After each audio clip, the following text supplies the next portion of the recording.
se mange sans sauce.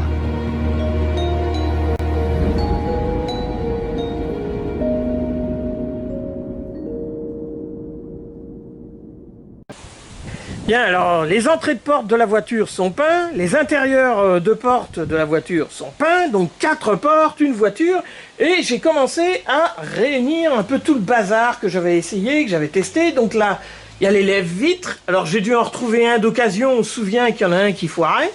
Il y a les serrures, il y a les gâches. Alors les gâches, c'est bizarre, ça vient d'une autre traction, mais elles sont différentes, on voit bien, il y a une petite différence. Je ne sais pas pourquoi, si quelqu'un un jour peut m'expliquer. Mais en fin de compte, je vais arriver à en faire 4 identiques avec l'autre. Hein. L'autre, c'est pareil, elle a 2 gages différentes. Alors, je ne sais pas s'il y en a 2 qui doivent aller à l'arrière ou 2 à l'avant, ou est-ce que c'est des fabrications différentes. N'hésitez pas à me renseigner dans les commentaires, j'en sais rien du tout. Alors les serrures, elles, je vais pas les peindre, hein, non, c'est comme les lève-vites, hein, ils sont déjà peints, je vais les bourrer, je vais leur mettre de la graisse dessus, ils seront gras, et du coup, ça sera très bien. Alors, j'ai mes charnières, on se souvient, les charnières que j'avais un peu tordues pour que les portes aillent bien, les visées charnières. Ah, j'ai oublié un truc. Ah bah, il y a les baguettes chromées que je vais rajouter, hein, parce que comme ça, ce sera plus compliqué, c'est mieux. Là, il y a les encadrements que j'ai peints, hein, je vous montrerai ça, un petit coup de peinture métallisé, gris. Là-bas, bah, les vitres, hein, les vitres, il va falloir que je change une des glissières. Alors, ici, là, j'ai les joints tout neufs, j'ai mes poignées de porte, on avait vu, je les avais montées, je les avais un peu limées pour que ça aille bien. J'ai des vis toutes neuves pour les cales de Cheston, là, et puis j'ai ça aussi, que je n'avais pas, avec les petites vis, et ça, c'est du joint de porte. Alors quand je vous dis que c'est le bazar à réunir tout ça, donc ça c'est d'autres gâches, donc là c'est pareil, elles sont toutes les deux différentes. Ça c'est les mêmes que celle-là, ça c'est les mêmes que celle-là. J'ai pas retrouvé, c'est les vis qui vont là. Je les ai, hein, c'est sûr, mais je sais pas où, parce que c'est vrai qu'à force de se répandre, bon mais c'est pas grave, parce que de toute façon des vis, incroyable. Voilà, ça c'est des morceaux de Clio. Et c'est ces morceaux de charnière de Clio d'ailleurs. Et ils ont les bonnes vis. Hein. Bon, je pense que je vais retrouver les vis d'origine Citroën Traction, de toute façon, enfin, j'espère. Mais sinon, en Clio, on peut avoir ça pour les charnières de certaines Clio. Alors, Clio 2 d'ailleurs, j'avais précisé, phase 2. Et on peut remarquer que les charnières des Clio, par contre, ça se tord pas. Hein. Ça, il n'y a rien à faire. Hein. C'est de l'acier. C'est pas comme les charnières Citroën là-bas, et qui sont en fer doux et qui se tordent dans tous les sens une fois que les portes sont grippées, et puis que du coup, bah, les portes après sont mal réglées. C'est pour ça que je me suis tellement pris la tête à régler les portes. Bon. Alors, toutes ces pièces qui me manquaient ou qui étaient usagées, hein, alors, pour trouver les pièces neuves, alors tout le monde connaît, évidemment, il y a l'entreprise, c'est Renel, hein, donc ça, j'ai eu certaines pièces, mais il n'y avait pas tout. Donc, par exemple, ça, ils ne l'avaient pas en stock. Alors, donc, il faut chercher sur d'autres fournisseurs, et chez Racatrac, ces trucs-là, je les ai trouvés. Donc, eux aussi, ils font de la pièce. Alors, suivant le cas, faut changer de fournisseur, faut chercher jusqu'à temps qu'on trouve ces pièces. Quand on en trouve, déjà, c'est formidable. Quant aux joints, alors là, j'ai été pas loin de chez moi, c'est pratique ça, je vais sur place, comme ça je trouve ce qu'il faut. Chez ENPI. Alors eux, ils sont pas mal, ils sont à Lésigny, c'est près de Brie-contre-Aubert. Et puis sinon, moi aussi, dans le coin, ce que j'ai Melun Rétro-Passion. Melun Rétro-Passion, on y trouve pas mal de choses, c'est pas mal. Par contre, je pense qu'il est plus branché Renault quand même, mais il a tout, hein, de toute façon. Hop, et alors, non seulement j'ai perdu les vis de gâche, mais en plus j'ai oublié de commander les vis qui fixent les poignées de porte, les petites vis, là, va falloir que je remette les vieilles. C'est un peu... C'est sûr que c'est l'embrouille, hein. Bon, allez, va falloir remonter tout ça maintenant. Bon, pour faire un petit peu de place dans tout cet ensemble de pièces, déjà, un truc facile, je vais monter les cales de butée de Cheston. Donc pour la préparation, déjà, je mets un petit peu de graisse sur toutes mes vis. Une petite goutte d'huile sur les filetages de la caisse. Et maintenant, il ne me reste plus qu'à les visser sur la caisse.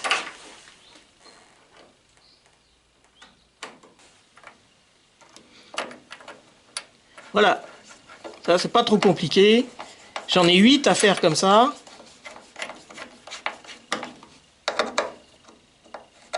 donc ça en fait 2 par porte.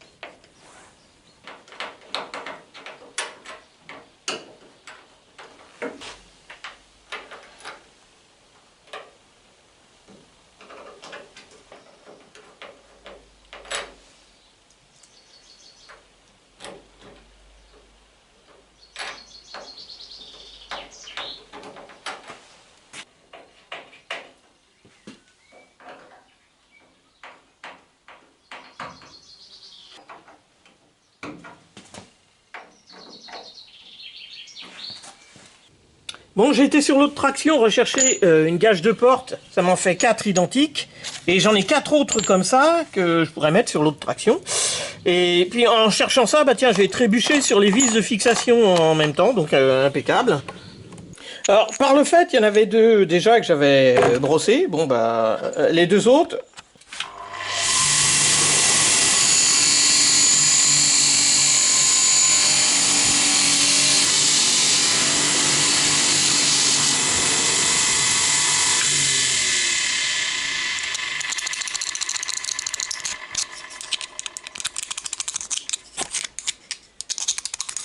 Voilà, une fois que c'est propre comme ça, je vais pouvoir les monter.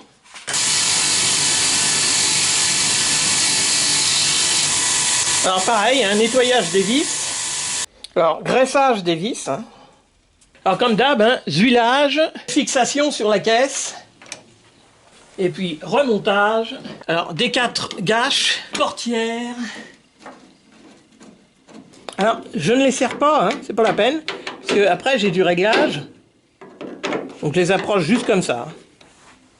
Ah bah j'avais pris des axes tout neufs. Donc ceux-là, bon je les mets de côté, mais je vais prendre les neufs. Alors, je prends mes supports d'axes et je vérifie que ça rentre bien dedans. Hein, déjà. Et si jamais ça coince un petit peu, je foutrais un coup de lime, c'est qu'il y a de la peinture ou de la rouille qui est restée là-dedans. Alors après, je ferai pareil avec les charnières de porte, hein, parce que voilà, on voit, là, il y a de la peinture qui coince, il va falloir que je lime. Ça, donc, va falloir que je graisse abondamment, c'est les filetages. Hein, ça, il n'y a pas de problème. Et puis, bah, évidemment, il faudra que je graisse l'intérieur pour que là-dedans, ça s'oxyde pas.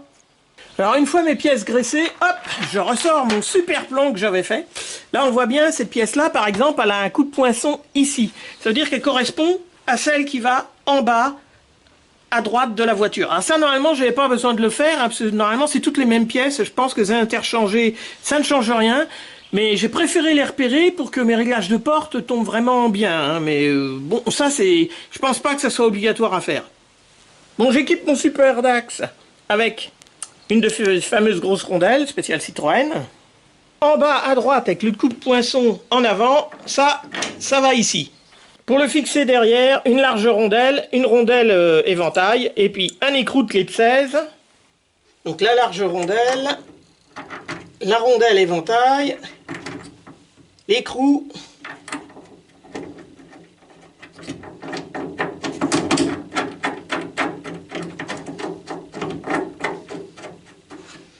et un tout petit coup de clé de 16, je le serrai définitivement quand il aura ses portières et toutes ses charnières. Hop! Même opération avec les autres, que j'ai repéré, que je remets au même endroit.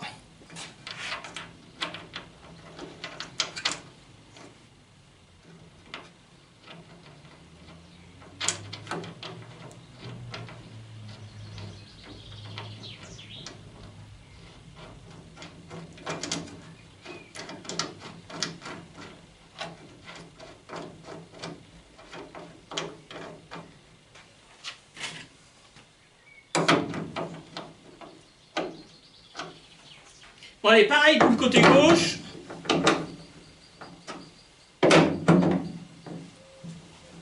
Alors je place des chiffons doux sur des tréteaux.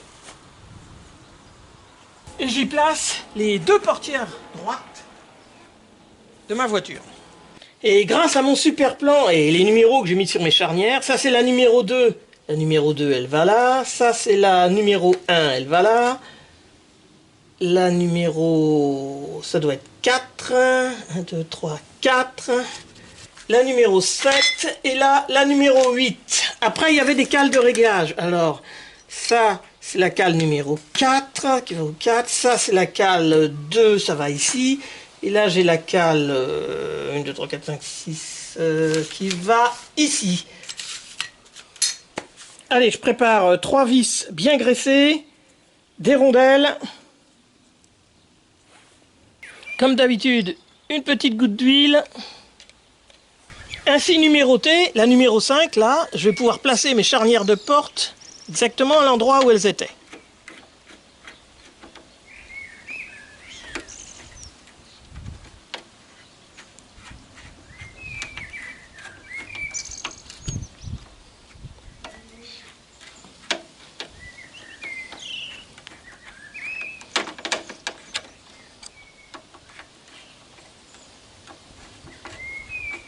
Donc là, je les place sans les serrer, hein, va falloir que je retrouve le bon réglage quand même. Alors, les vis pour la numéro 6, elle a une cale de réglage.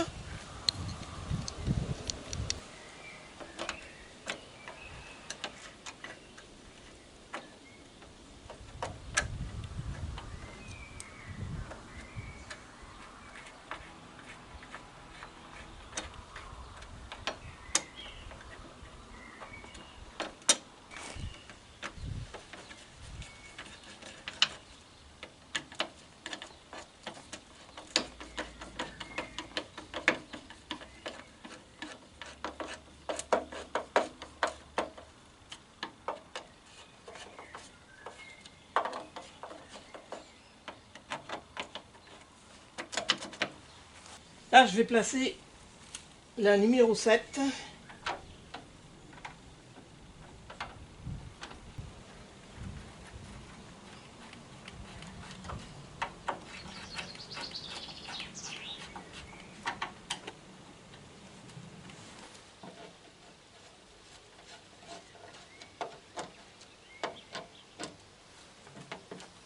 Je mets de la graisse sur l'axe et je m'assure que mon axe, bon, j'avais regardé, ça rentrait bien, et je graisse les trous abondamment. Alors je vais y remonter aussi les butées de cale-porte. Donc je les ai eues, c'est du tout neuf ça.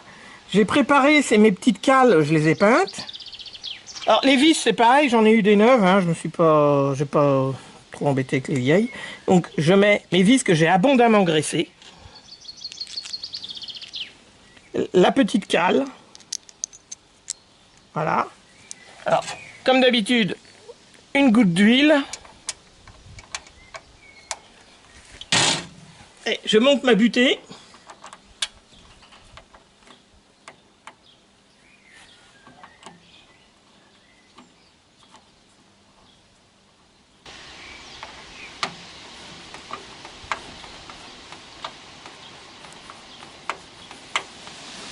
Ah, comme d'habitude sans la serrer, hein, parce que va falloir la régler. Hein.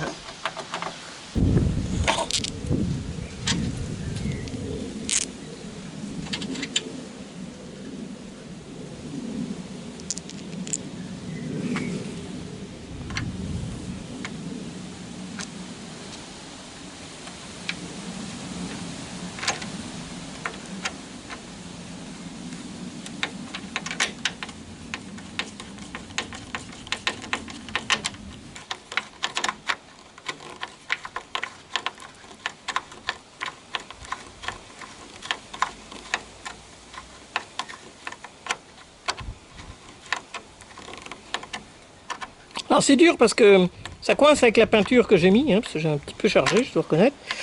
Donc il faut que les vis rentrent, les têtes de vis rentrent à l'intérieur de la cale.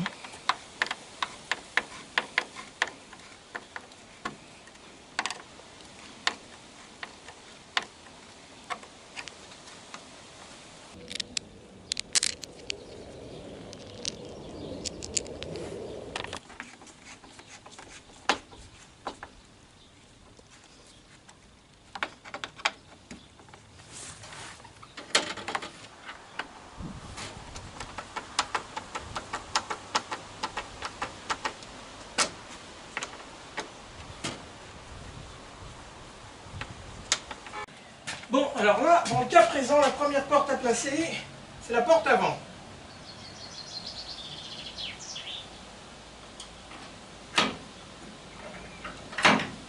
Je vais donc préparer 2 tournevis.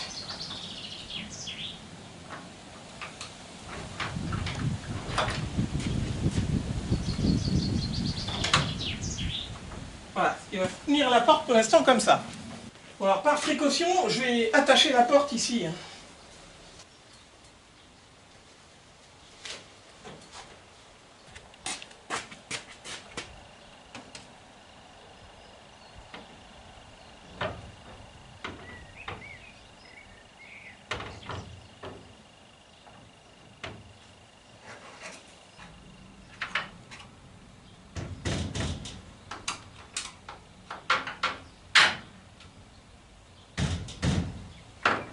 Alors là, c'est plus délicat parce qu'il y a l'épaisseur de la peinture sur les charnières.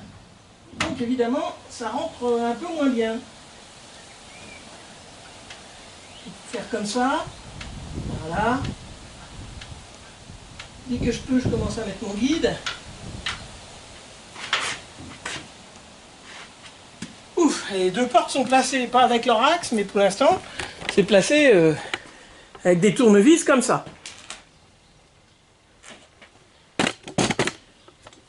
Bon, alors, je vais retirer le tournevis qui est là. Voilà, prudemment. Je vais en mettre un plus gros à la place. Voilà, qui guide un peu mieux.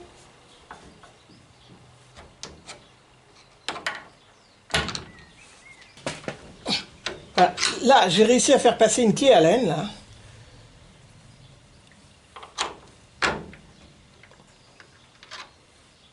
Ouais, mais non, c'est pas ça qu'il faut faire.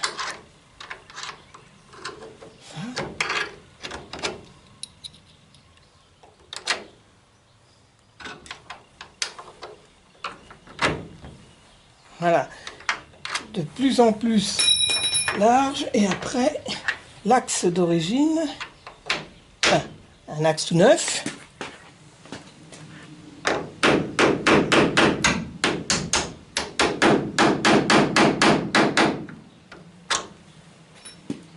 Bon, je vais mettre celui-là d'en bas déjà.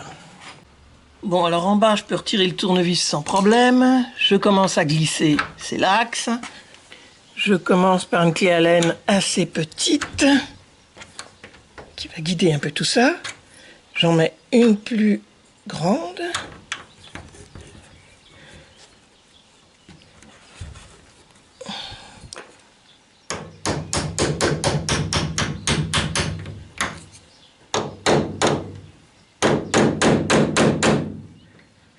Le tout maintenant, c'est de tomber en face.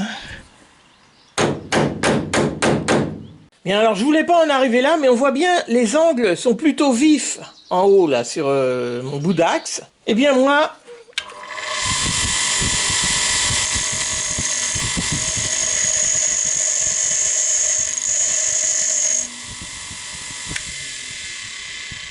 je vais légèrement casser les angles et ça va aller beaucoup mieux.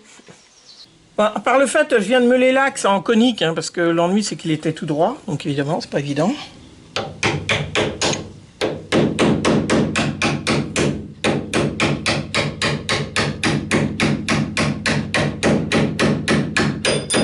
Allez, ça change tout.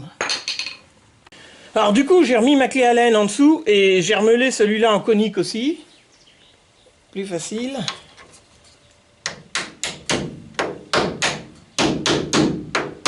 Voilà. Bon, je les en mange pas encore à fond, parce qu'au cas où il faut que je redémonte. Après, ils seront sertis dans la serrure en haut. Pour l'instant, je vais laisser comme ça. Je retire les chiffons que j'avais mis en protection.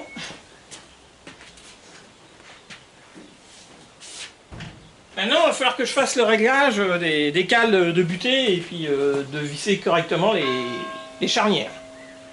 Alors ça veut dire que je redesserre à peu près d'un tour les charnières ici, là, que je ne vais pas beaucoup serrer déjà. Voilà, maintenant que je sais que c'est bien en place.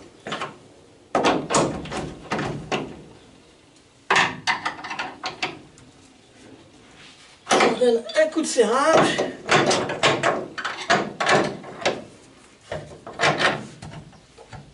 Voilà, juste léger comme ça. Alors par le fait, je vais pouvoir ouvrir ma porte arrière en grand, là, je la mets contre des chiffons de l'autre côté, hein, bien sûr. Et je vais pouvoir... Alors, je pense là, ça va être bon, je vais pouvoir serrer ces vis-là.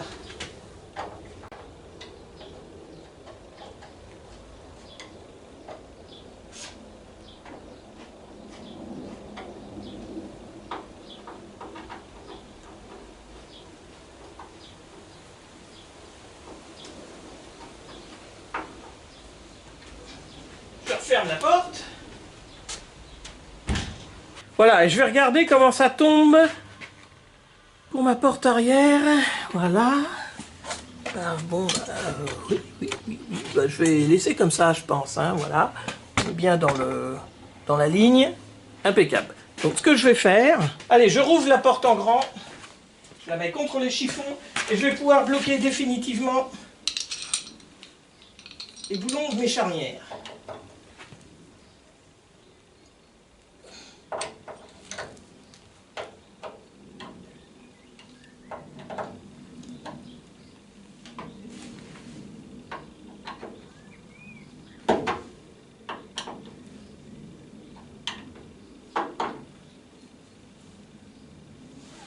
Ouais, hop, je fais la même opération avec la porte avant.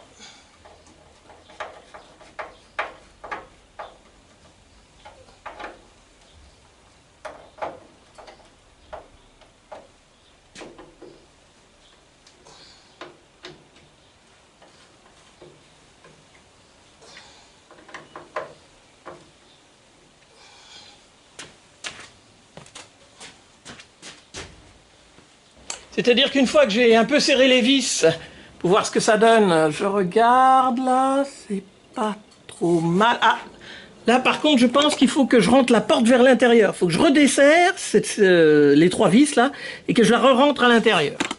Donc réouverture.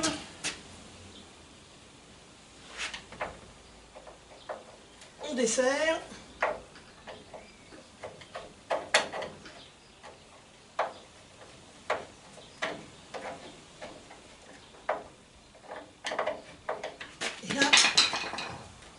La porte vers la charnière. C'est-à-dire qu'il faut que, hop, voilà, que je tienne la charnière en pression comme ça.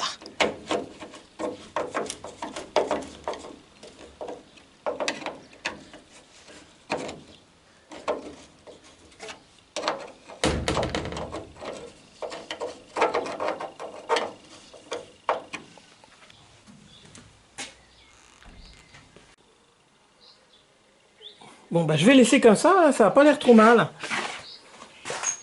Et c'est là qu'on voit que la préparation que j'ai fait avant à préparer les charnières et les portes et tout ça, ça a porté ses fruits.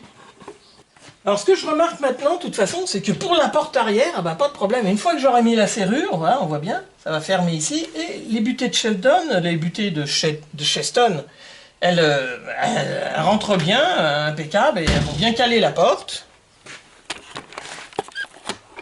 Alors par contre, si je passe à la porte avant, et ben là, j'ai un problème. La butée de Cheston, là, et ben, elle rentre pas, ça coince. Et je vais démonter pour voir ce qui se passe.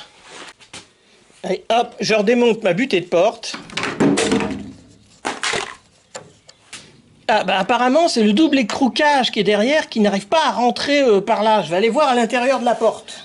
Ah bien oui, regardez là, juste à cet endroit-là, il y a une patte en tôle. Voilà, faudrait que, avec un tournevis bifurqué, là je vais... Parce que ça coince en fin de compte. À ce niveau d'ici, du coup, là. Donc il va falloir que je passe un tournevis et que j'ouvre un peu par là. Bon, voilà, je me suis pris la tête à retordre la patte, là. Et maintenant, apparemment, ah bah voilà, la cage, elle bouge de gauche à droite. Bon, les deux vis, une butée, sa petite cale. On va remonter ça.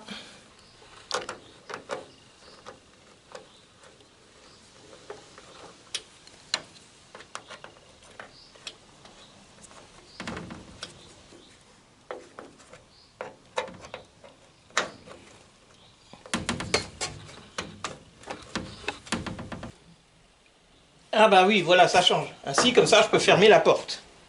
Je vais régler celle de l'arrière, donc pour ça, je desserre. Voilà, je la fais marcher dans son logement. Je la mets le plus par là possible. Voilà, je vais resserrer. Un petit peu.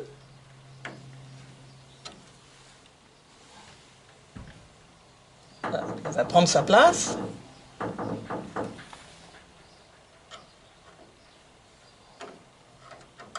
Je la serre. Alors, merde, elle a bougé définitivement.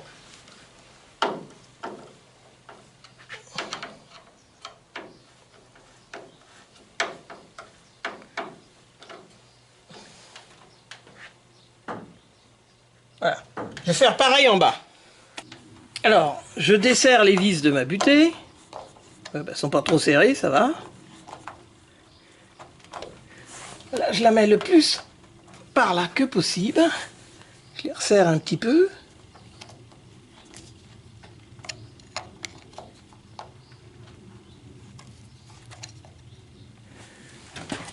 On va prendre sa place.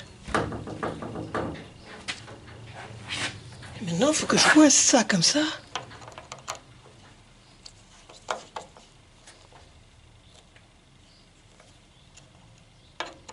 Voilà, faut les régler un peu comme ça. Donc ça, je pourrais y revenir de toute façon, si ça me plaît pas.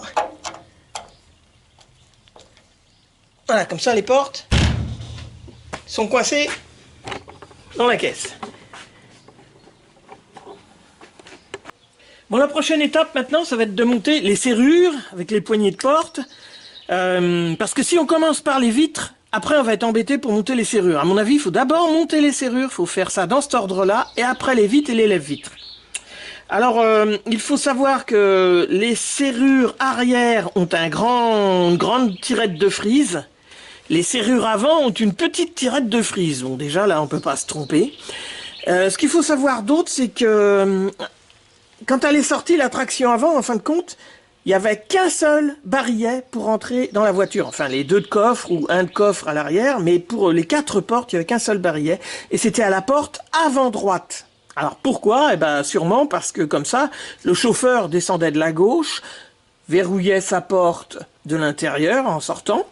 Après, il faisait tout le tour de sa voiture en vérifiant que tout était verrouillé. Et quand il arrivait à l'avant droite, eh ben il verrouillait l'avant droite. Ce qui fait qu'il compte, c'est le début de la centralisation de fermeture automatique en quelque sorte, à part que là, fallait le faire manuellement à pied, quoi. Alors par le fait, la plupart des tractions, leurs serrures, bon bah si on tire sur la tirette de frise, on voit bien, ça déverrouille. Et par contre, il reste 5 mm de jeu dans l'autre sens, hop, et ça, c'est comme ça qu'on verrouille de l'intérieur ces portes de voiture. Voilà. Dans ce sens-là, j'ouvre le pen, et dans ce sens-là, hop, je le verrouille.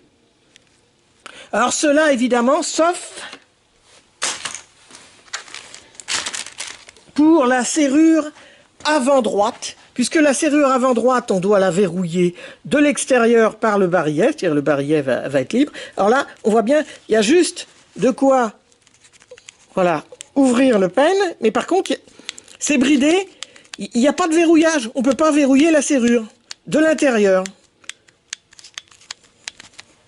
Alors, de toute façon, aujourd'hui, les refabricants, ils nous ont refait des poignées de porte, droite et gauche, avec des barillets. Ce qui nous évitera éventuellement d'être manuellement les piétons de la farce.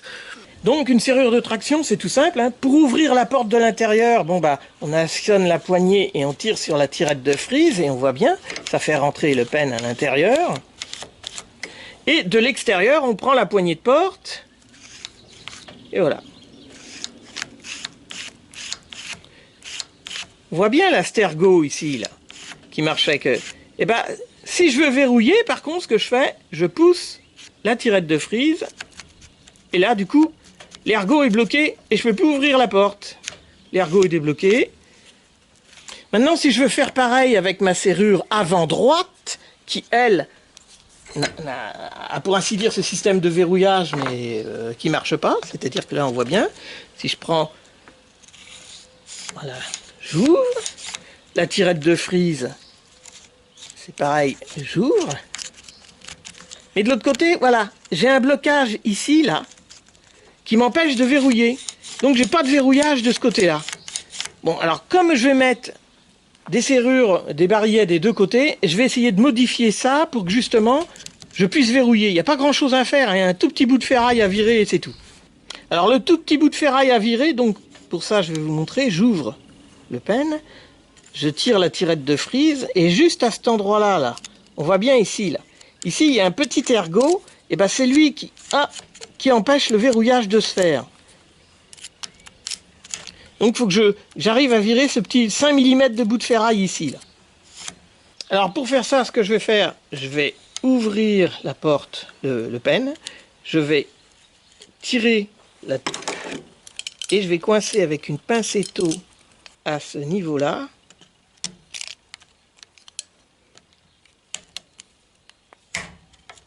Voilà, comme ça reste ouvert. Donc avec mon outil, il va falloir que je passe ici, voilà, et délicatement, avec un disque un peu usé, que j'aille découper ici, là. Bon, alors pour ça, il va falloir que j'utilise un outil que tout le monde connaît bien, qui est bien pratique. Bon, comme je veux pas qu'il y ait des grains d'émery qui volent partout dans ma serrure, ce que je vais faire, j'ai fait un savant cachage, là.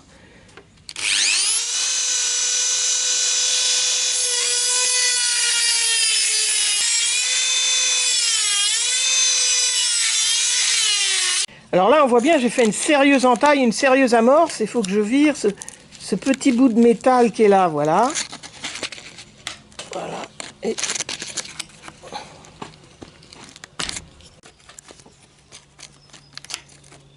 voilà, c'est ce petit morceau de ferraille là, juste ça, qui empêche que ça se verrouille. Ouais. Alors on voit bien là, j'ai dû limer toute cette partie là pour pouvoir justement que la tirette de frise aille plus loin. Alors je retire ma pincetto. Voilà, donc là ça fonctionne, je déverrouille, là je verrouille la porte, et voilà, ça suffit, voilà, on ne peut plus ouvrir la porte, je remets là, allez, je vais pouvoir verrouiller toutes mes portes de l'intérieur. Bon, toutes mes serrures ont été huilées, je vais bien les enduire avec de la graisse, voilà, bon, je pense que là c'est bon. Alors attention, maintenant que je peux faire ça, c'est-à-dire verrouiller les 4 portes de l'intérieur de ma voiture, il faut penser que si jamais je sors de la voiture par accident, je ne peux plus rentrer dedans, même en ayant les clés, hein, bien sûr. Hein, ça, faut faire attention à ça, hein, c'est un piège. Alors, quoique je peux toujours ouvrir la malle arrière et puis passer par la banquette arrière si c'est possible. Alors, les deux serrures arrière, sur leur tirette de frise, elles ont des caoutchoucs qui doivent faire anti-bruit, je pense.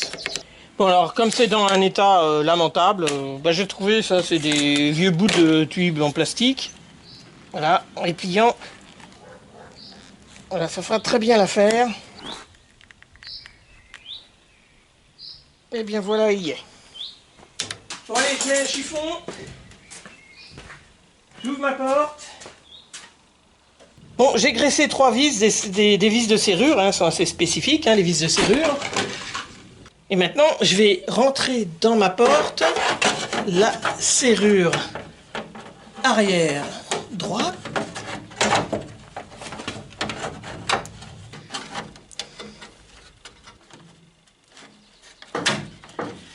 Voilà, ça passe tout juste, mais ça passe.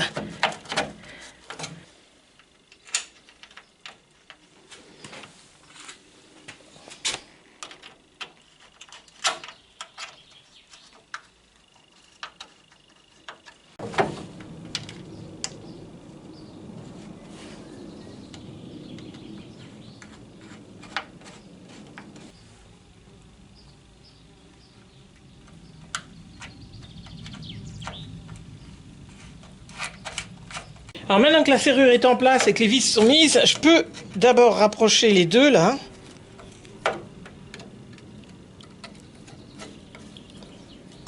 Voilà, et maintenant celle-là. Alors je dois dire que comme les serrures, je les ai bien graissées, maintenant en les mettant, c'est ma main qui est bien graissée. Bon, maintenant la commande à distance, alors on la met là. On force sur le ressort, on tourne un peu.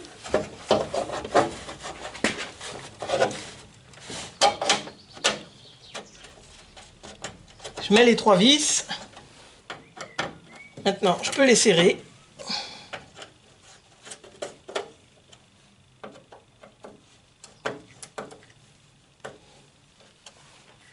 Bon, j'essaye tout de suite avec une poignée. Ok. Allez, je referme la porte. Bon, et comme d'habitude, un petit peu d'huile. Une poignée de porte chromée. Alors, je saisis celle qui est à l'intérieur. Je mets en position ouverture. Je mets ma poignée de porte chromée en position ouverture. Je la mets comme ça dans la serrure. Je lui mets ces 2 vis.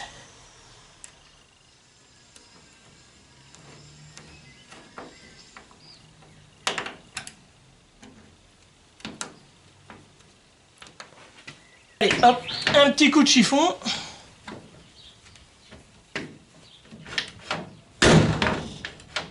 Ah, faut que je règle la gâche, c'est vrai. Alors là, elle est trop par là, donc ce que je fais, je dévisse ça, celui-là aussi, voilà. Je la recule jusque là, je repère à peu près où c'était. Je resserre les vis.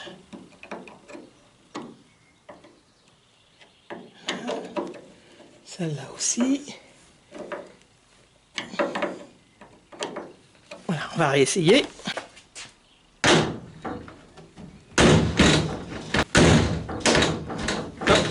Encore que je l'avance un petit peu.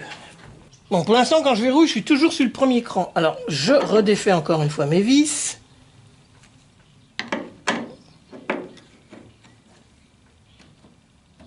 J'avance encore.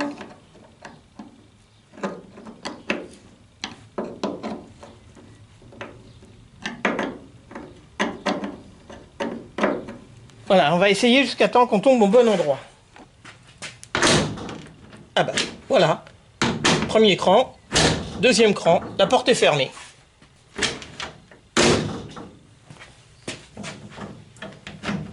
La porte est verrouillée.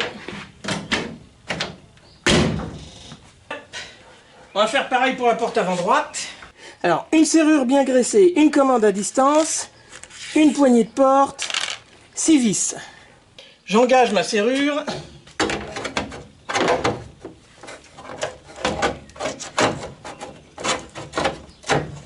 Alors, force est de reconnaître que ça passe toujours aussi juste. Hein. Hop là, déjà, le pen est passé. Ça coince. Ça coince grave. Voilà, alors tout doucement, en faisant levier avec les tournevis, bon ben, elle arrive à passer le cap, mais c'est pas évident. Bon allez, une.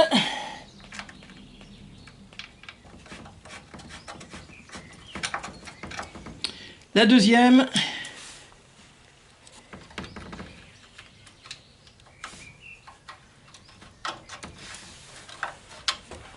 La troisième vis.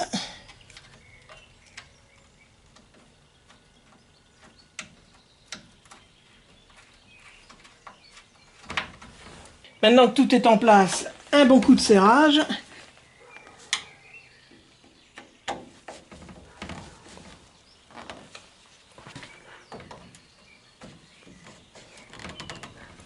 Bon alors maintenant, ça commande à distance.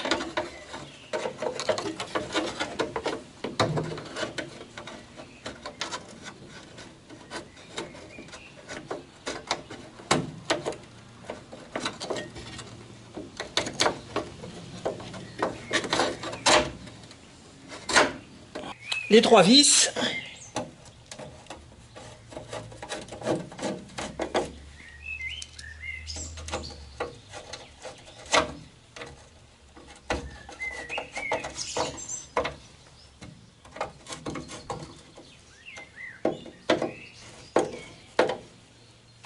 Alors j'essaye tout de suite avec une poignée intérieure.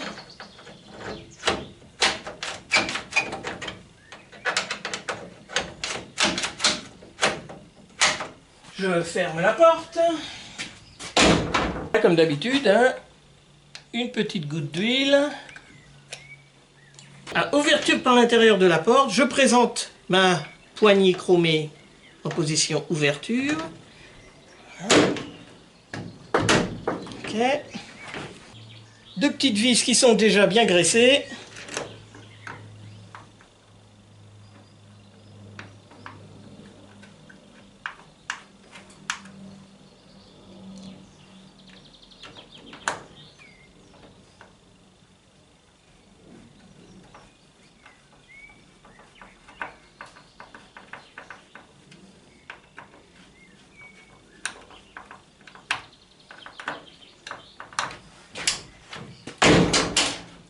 Ça marche.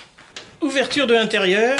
Et là, exceptionnellement, sur cette serrure-là, hop, je peux verrouiller de l'intérieur. Ce qui n'est pas habituel, je le rappelle, sur les portières avant droite de traction. Réglage de la gage de porte.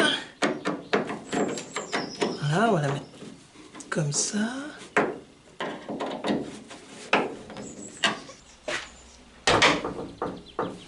Ah bah, peut-être pas trop mal là. Le réglage est bon, je le serre définitivement. Voilà.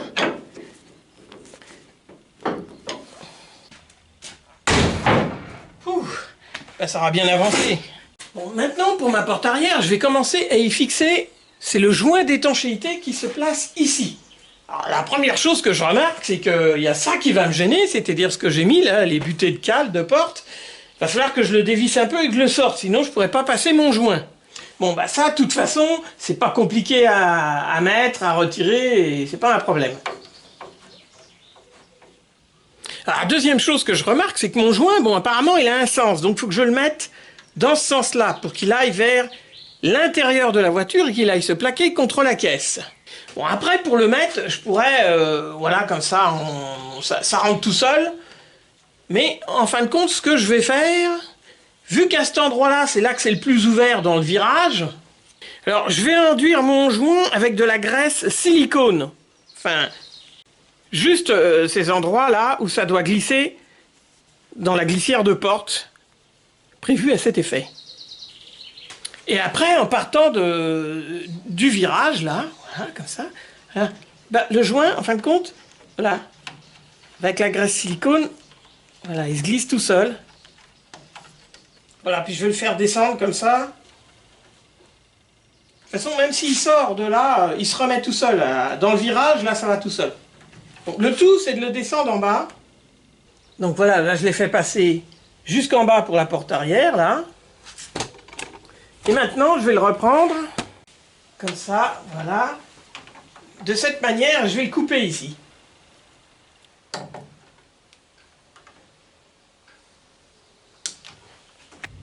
De telle manière que je vais le reglisser à cet endroit-là où ça passe facilement.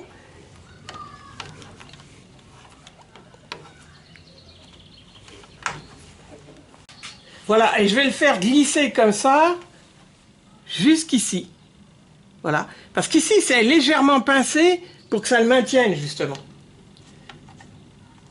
Donc c'est plus facile de le remettre au milieu qu'ici. Voilà, comme ça je le fais aller jusqu'au bout.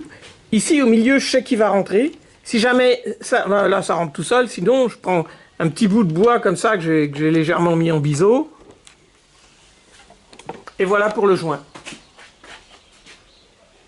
Il me reste plus qu'à remettre la cale de butée de porte en place.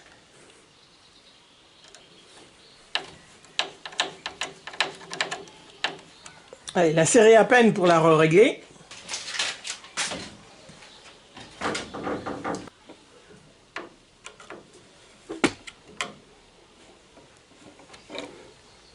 Et voilà pour ma porte arrière.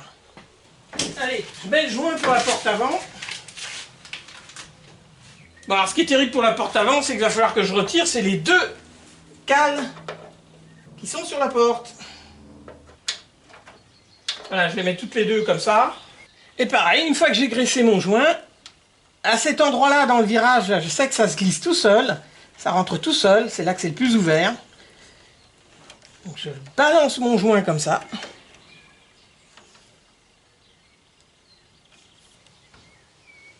Voilà, il arrive jusqu'en bas, ou en bas, normalement, c'est plus restreint, c'est plus pincé. Là, je place mon joint tout du long, ce qui va me permettre de savoir où je dois le couper.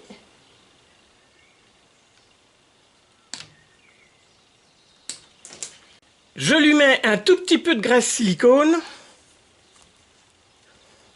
Et je peux repartir d'ici où ça se passe bien. Le ramener jusqu'à l'autre bout.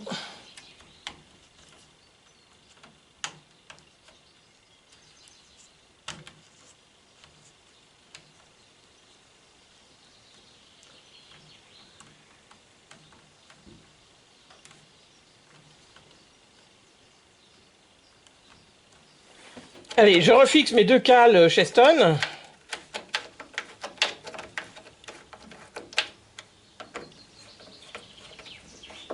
Je referme la porte et je vais les régler. Bon, alors pour la cale de Cheston inférieure, là, c'est pas passé comme prévu parce qu'à chaque fois que je claquais la porte, ça faisait un bâillement là. Tout ça à cause de l'épaisseur du joint qui est là, qui n'est pas sur les Cheston d'origine, je crois. Voilà, si je le remets là, par exemple, voilà, j'ai l'impression que ça ferme pas assez en bas. Tandis que si je le retire, ce bout de caoutchouc là, voilà, ça ferme beaucoup mieux. Donc, je vais laisser comme ça, ça fait mieux. Donc là, va falloir que je fasse pareil de l'autre côté. Alors par contre, le joint risque de prendre un mauvais pli parce qu'il se rabat toujours. Donc là, pour fermer la porte, je vais mettre deux châtés Ayrton comme ça, de scotch. Je vais claquer la porte. Voilà. Et je vais laisser le joint prendre sa place pendant quelques temps comme ça. Et après, il n'y aura plus besoin des scotch, évidemment. Mais pour l'instant, il risque de prendre un mauvais pli, donc je fais comme ça. Bon, allez, musique de fin!